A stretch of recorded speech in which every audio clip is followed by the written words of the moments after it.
The anger of Allah subhanahu wa ta'ala and His curse is real. It happens and it comes. And Allah subhanahu wa ta'ala becomes angry as much as we've learned that He is extremely merciful, the most merciful. There are sometimes certain actions that we engage in that earn the wrath of Allah subhanahu wa ta'ala, His anger and His curse and His punishment.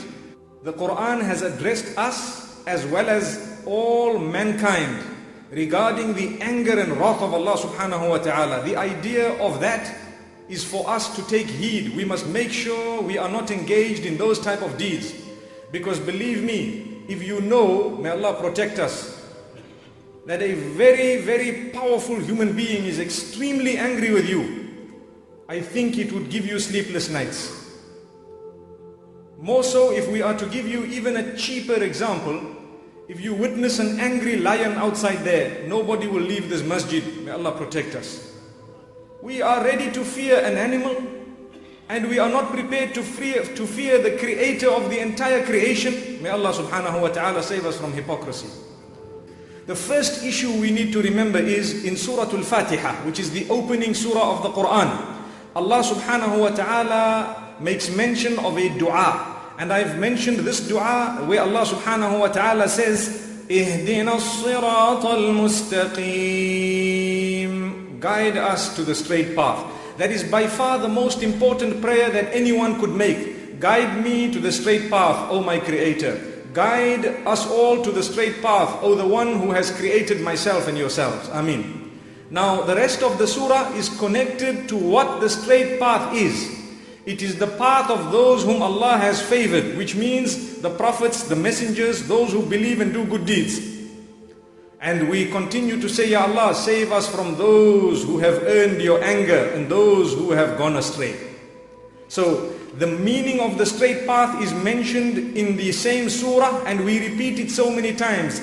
صراط الذين أنعمت عليهم غير المغضوب عليهم ولا الضالين.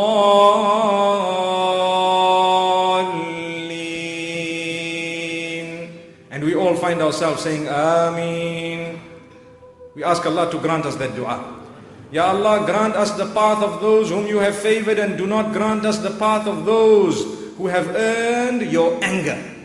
That shows already that Allah subhanahu wa ta'ala has anger, and we may sometimes be engaged in deeds that will earn or ask for the anger of Allah subhanahu wa ta'ala. What is referred to as the anger here? They are هم الذين عرفوا الحق وتركوه. They are those who knew the truth but left it.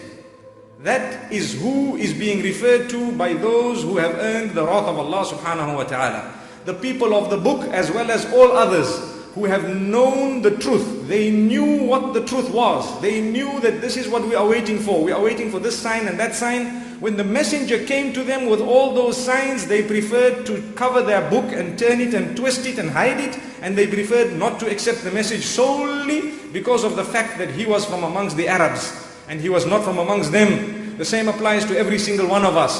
If we know the truth, we know the Quran, we claim to believe it, we claim to accept it, we know the messenger, we know the messengers, we know the revelation, we know the sunnah of the Prophet sallallahu alaihi wasallam.